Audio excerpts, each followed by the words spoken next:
Hi hello ನಮಸ್ತೆ friends, ಸ್ಕಂದ ಕ್ರಿಯೇಟರ್ಸ್ಗೆ ಸ್ವಾಗತ.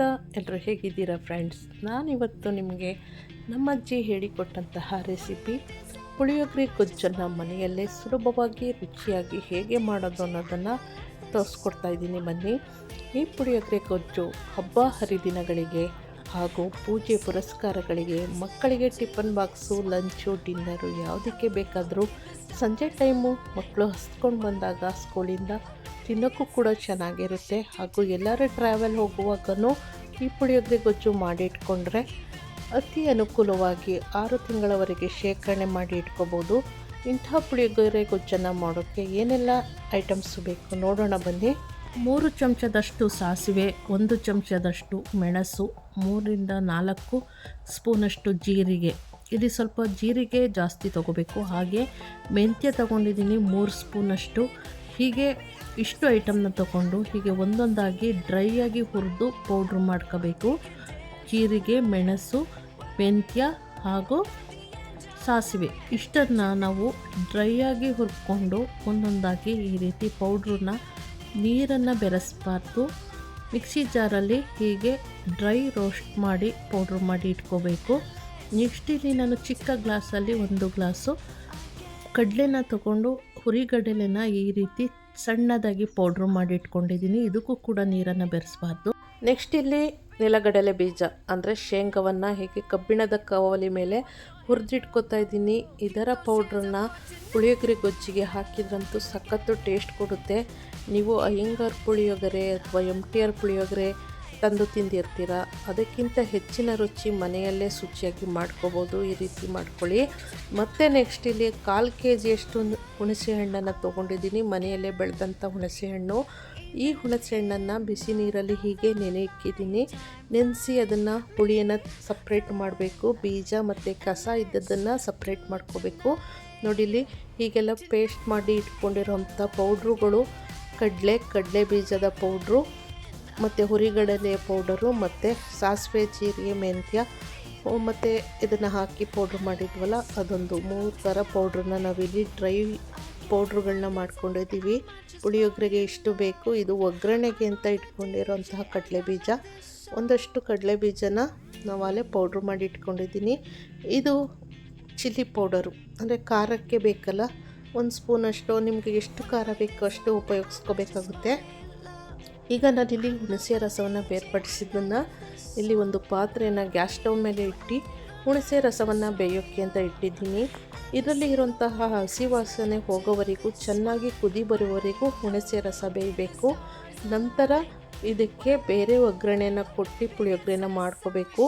ಇದೇನು ಅಷ್ಟು ಕಷ್ಟ ಆಗಲ್ಲ. ನಾವು ಹೇಳ್ತಾ ಇರೋ ಮೆಥಡನ್ನು ಹಂತ ಹಂತವಾಗಿ ಮಾಡ್ಕೊಂಡು ಹೋದರೆ ಮನೆಯಲ್ಲೇ ನೀವು ಅಂಗಡಿಗಿಂತ ರುಚಿಯಾದಂತಹ ಪುಳಿಯೋಗರೆ ಗೊಜ್ಜನ್ನು ಮನೆಯಲ್ಲೇ ಮಾಡ್ಕೋಬೋದು.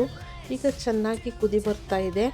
ಚೆನ್ನಾಗಿ ಕುದಿ ಬಂದಂತಹ ಈ ಹುಣಸೆ ರಸಕ್ಕೆ ನಾನಿಲ್ಲಿ 1 ಸ್ಪೂನಷ್ಟು ಹಸಿಮೆಣಸಿನ್ಕಾಯಿ ಪೌಡರ್ ಅಂದರೆ ಚಿಲ್ಲಿ ಪೌಡರ್ನ ಬೆರೆಸ್ಕೊತಾ ಇದ್ದೀನಿ.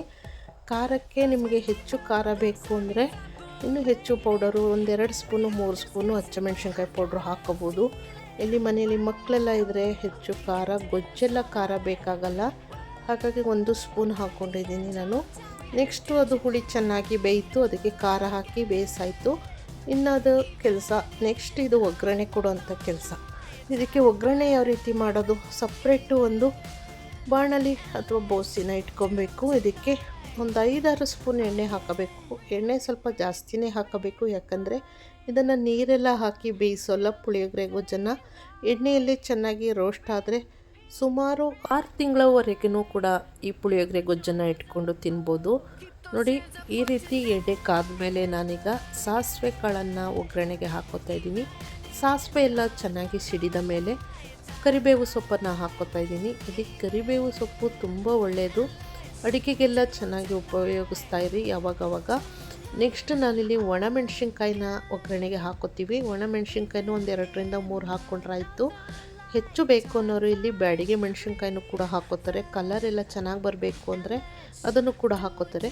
ಇಲ್ಲಿ ನೋಡಿ ಸಾಸಿವೆ, ಜೀರಿಗೆ, ಮೆಣಸು, ಮೆಂತ್ಯ ಹುರಿದು ಪುಡಿ ಮಾಡಿದ್ವಲ್ಲ, ಡ್ರೈ ರೋಸ್ಟ್ ಮಾಡಿದ್ದು ಇದನ್ನು ಹಾಕೋತಾ ಇದ್ದೀನಿ. ಇದನ್ನು ಎಣ್ಣೆಯಲ್ಲಿ ಸ್ವಲ್ಪ ಹೊತ್ತು 1-2 ನಿಮಿಷ ಹೀಗೆ ಚೆನ್ನಾಗಿ ರೋಸ್ಟ್ ಮಾಡ್ಕೋಬೇಕು ಎಣ್ಣೆಯಲ್ಲಿ. ಇದರ ಘಮ ಪರಿಮಳ ತುಂಬ ಚೆನ್ನಾಗಿ ಬರ್ತಾ ಇದೆ.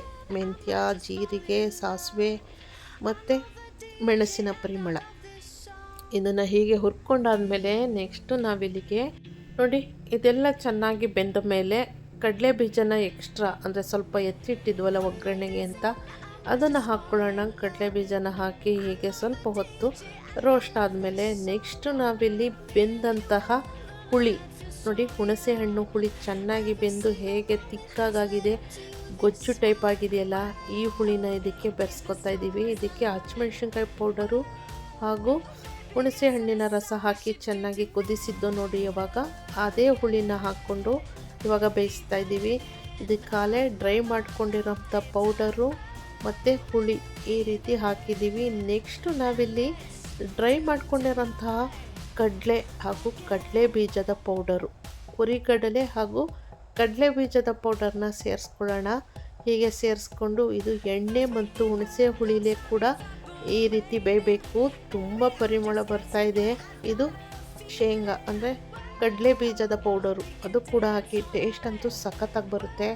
ತುಂಬ ಚೆನ್ನಾಗಿರುತ್ತೆ ಈ ಪುಳಿಯೋಗರೆ. ಮನೆಯಲ್ಲೇ ಮಾಡೋದು, ಟ್ರೈ ಮಾಡಿ ನೋಡಿ. ನೆಕ್ಸ್ಟ್ ಇಲ್ಲಿ ನಾನು ಉಪ್ಪಿನ ಪುಡಿ ಸಾಲ್ಟನ್ನು ಹಾಕೋತಾ ಇದ್ದೀನಿ. ರುಚಿಗೆ ಎಷ್ಟು ಬೇಕು ಸಾಲ್ಟ್ ಹಾಕ್ಕೊಂಡ್ರೆ ಆಯಿತು. ಇದಕ್ಕೆ ಎಷ್ಟು ಎಣ್ಣೆ ಬಿಟ್ರೂ ಹೀಗೆ ಡ್ರೈ ಆಗೋಗುತ್ತೆ ಪುಳಿಯೋಗರೆ ಪೌಡರ್ ಹಂಗೇ. ಅಂದರೆ ಇದಕ್ಕೆ ನಾವು ಕಡಲೆ ಎಲ್ಲ ಹಾಕಿದ್ದೀವಲ್ಲ, ಕಡಲೆ ಪೌಡರು ಅದೆಲ್ಲ ಎಣ್ಣೆಯನ್ನು ಹೀಗೆ ಹೀರ್ಕೊಳ್ತಾ ಇರ್ತದೆ. ವಾವ್, ಸೂಪರ್ ಪರಿಮಳದೊಂದಿಗೆ ಅಜ್ಜಿ ಹೇಳ್ಕೊಟ್ಟಂತಹ ಪುಳಿಯೋಗರೆ ಗೊಜ್ಜು ಸಖತ್ತಾಗಿ ರೆಡಿ ಆಯಿತು. ಖಂಡಿತ ನೀವಂತೂ ಇದಕ್ಕೆ ಫಿದಾ ಆಗ್ತೀರಾ. ಮನೆಯಲ್ಲಿ ಈ ರೀತಿ ಟ್ರೈ ಮಾಡಿ ಪುಳಿಯೋಗರೆ ಗೊಜ್ಜನ್ನು ಮಾಡೋಕ್ಕೆ. ನೆಕ್ಸ್ಟ್ ನಾನಿಲ್ಲಿ ರೈಸನ್ನು ಮಾಡ್ಕೊಂಡಿದ್ದೀನಿ. ಉದ್ರುದ್ರಾಗಿ ಅನ್ನವನ್ನು ಮಾಡ್ಕೊಳ್ಳಿ. ಪುಳಿಯೋಗರೆನ ಕಲಸು ಕೂಡ ತೋರಿಸ್ತೀನಿ.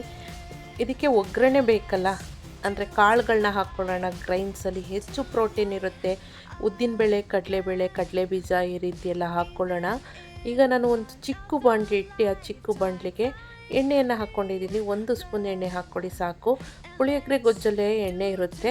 ಇಲ್ಲಿ ನಾನಿಲ್ಲಿ 1 ಸ್ಪೂನ್ ಎಣ್ಣೆಗೆ ಕಡಲೆಬೇಳೆ ಹಾಕ್ಕೊತಾ ಇದ್ದೀನಿ. 1-2 ಸ್ಪೂನಷ್ಟು ಕಡಲೆಬೇಳೆ ಹಾಕ್ಕೊಂಡು ಅದು ಚೆನ್ನಾಗಿ ರೋಸ್ಟ್ ಆದಮೇಲೆ ಉದ್ದಿನಬೇಳೆನ ಸೇರಿಸ್ಕೊತಾ ಇದ್ದೀನಿ. ಉದ್ದಿನಬೇಳೆನೂ ಕೂಡ ಹಾಕ್ಕೊಂಡಾದ್ಮೇಲೆ ಕಡಲೆ ಬೀಜನ ಹಾಕ್ಕೊಂಡು ರೋಸ್ಟ್ ಮಾಡ್ಕೊತಾ ಇದ್ದೀನಿ. ನಿಮಗೆ ಇಲ್ಲಿ ಹೆಸರುಬೇಳೆ, ಕಡಲೆಬೇಳೆ, ಉದ್ದಿನಬೇಳೆ, ಕಡಲೆ ಬೀಜ ಈ ರೀತಿ ಅನ್ನ ಪುಳಿಯೋಗರೆ ಜೊತೆಗೆ ಆ ಗೊಜ್ಜಿನ ಜೊತೆಗೆ ತಿನ್ನುವಾಗ ಈ ಕಾಳುಗಳೆಲ್ಲ ಬಾಯಿಗೆ ಸಿಕ್ಕಿದ್ರೆ ರೈಸ್ ಜೊತೆಗೆ ತುಂಬ ಚೆನ್ನಾಗಿರುತ್ತೆ ತಿನ್ನೋಕ್ಕೆ. ಪುಳಿಯೋಗರೆ ಖಾಲಿ ಖಾಲಿ ತಿನ್ನೋದಕ್ಕಿಂತ ಈ ರೀತಿ ಹೆಚ್ಚೆಚ್ಚು ಕಾಳುಗಳನ್ನ, ಗ್ರೈನ್ಸ್ಗಳನ್ನ ರೋಸ್ಟ್ ಮಾಡಿ ಹಾಕ್ಕೊಳ್ಳಿ, ಒಗ್ಗರಣೆ ಮಾಡಿ ಸೇರಿಸ್ಕೊಳ್ಳಿ. ಪುಳಿಯೋಗರೆ ಸಖತ್ತಾಗಿ ಮಜಾ ಕೊಡುತ್ತೆ ನೋಡಿ. ಈಗ ನೆಕ್ಸ್ಟ್ ಇದಕ್ಕೆ ಸ್ವಲ್ಪ ಸಾಲ್ಟ್ ಹಾಕ್ಕೊಂಡೆ, ಒಂಚೂರು ಉಪ್ಪಿನ ಪುಡಿ, ಇದಕ್ಕೆ ಸ್ವಲ್ಪ ಸಾಲ್ಟ್ ಹಾಕಿ ಹೀಗೆ ರೋಸ್ಟ್ ಮಾಡಿ ಅದೇ ಹುಳಿನ ಅಂದರೆ ಪುಳಿಯೋಗರೆ ಗೊಜ್ಜನ್ನು ಮಾಡಿ ಇಟ್ಕೊಂಡಿದ್ವಲ್ಲ, ಅದೇ ಗೊಜ್ಜನ್ನು 1 ಸ್ಪೂನಷ್ಟು ಸೇರಿಸ್ಕೊತಾ ಇದ್ದೀನಿ ನೋಡಿ.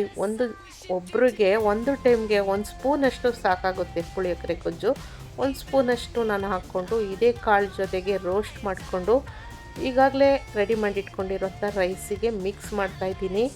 ಆಹಾ, ಎಷ್ಟು ಪರಿಮಳ ಬರ್ತಾಯಿದೆ. ಎಷ್ಟೊತ್ತಿಗೆ ಪುಳಿಯೋಗರೆನ ಬ್ಯಾಟಿಂಗ್ ಮಾಡೋಣ ಅನಿಸ್ತಾಯಿದೆ. ಅಷ್ಟು ಚೆನ್ನಾಗಿದೆ. ನಾನು ಮಾಡಿರೋ ಪುಳಿಯೋಗರೆ ಅಂತ ಹೇಳ್ತಿಲ್ಲ, ಖಂಡಿತ ನಮ್ಮ ಅಜ್ಜಿ ಹೇಳ್ಕೊಟ್ಟಿರೋಂಥ ರೆಸಿಪಿ ಇದು. ನಿಮಗೆ ಸಖತ್ತಾಗಿ ಖಂಡಿತ ಇಷ್ಟ ಆಗುತ್ತೆ. ಅದರಲ್ಲೂ ನಾನ್ ವೆಜ್ ಪ್ರಿಯರಿದ್ದರೆ ಸೈಡಲ್ಲಿ ಒಂದು ಬಿಸಿ ಬಿಸಿ ಆಮ್ಲೆಟ್ ಇದ್ರಂತೂ ಸಖತ್ತಾಗಿ ಕಾಂಬಿನೇಷನ್ ಆಗುತ್ತೆ. ನಾನ್ ವೆಜ್ ತಿಂದನೇ ಇರೋರು ಏನು ಮಾಡಿ ಅಂದರೆ ಇದ್ರ ಜೊತೆ ಒಂದು ಹಪ್ಪಳ, ಉಪ್ಪಿನಕಾಯಿ ಈ ರೀತಿಯೂ ಕೂಡ ನೆಂಚ್ಕೋಬೋದು. ಹಾಗೇನೂ ಕೂಡ ತಿನ್ಬೋದು, ಯಾಕಂದರೆ ಇದರಲ್ಲಿ ಕಾಳುಗಳೆಲ್ಲ ಇದೆ. ಹಾಗಾಗಿ ಚೆನ್ನಾಗಿ ಬಂತು. ನೀವು ಕೂಡ ಟ್ರೈ ಮಾಡಿ ಅಂತ ಹೇಳ್ತೇನೆ. ಕಡಿಮೆ ಇಂಗ್ರೀಡಿಯೆಂಟ್ಸ್ ಬಳಸಿ ಇಷ್ಟು ರುಚಿಯಾಗಿ ಮನೆಯಲ್ಲೇ ಪುಳಿಯೋಗರೆ ಗೊಜ್ಜು ಮಾಡ್ಕೋಬೋದು ಅಂದರೆ ಯಾಕೆ ಮಾಡ್ಕೋಬಾರ್ದು ಅಲ್ವಾ? ಹೌದು, ಖಂಡಿತ ಟ್ರೈ ಮಾಡಿ. ಹೇಗೆ ಬಂತು ಅಂತ ಹೇಳಿ ಕಮೆಂಟ್ ಮಾಡಿ. ಹೊಸದಾಗಿ ವೀಡಿಯೋಸ್ನ ನೋಡ್ತಿರೋರು ಸಬ್ಸ್ಕ್ರೈಬ್ ಮಾಡಿಕೊಂಡು, ಇನ್ನೂ ಹಲವಾರು ಹಳ್ಳಿ ಅಡುಗೆ ವೀಡಿಯೋಸ್ ಇದೆ ನೋಡಿ, ಸಪೋರ್ಟ್ ಮಾಡಿ. ಥ್ಯಾಂಕ್ ಯು, ಧನ್ಯವಾದಗಳು. ಎಲ್ರಿಗೂ ಶುಭವಾಗಲಿ ಫ್ರೆಂಡ್ಸ್.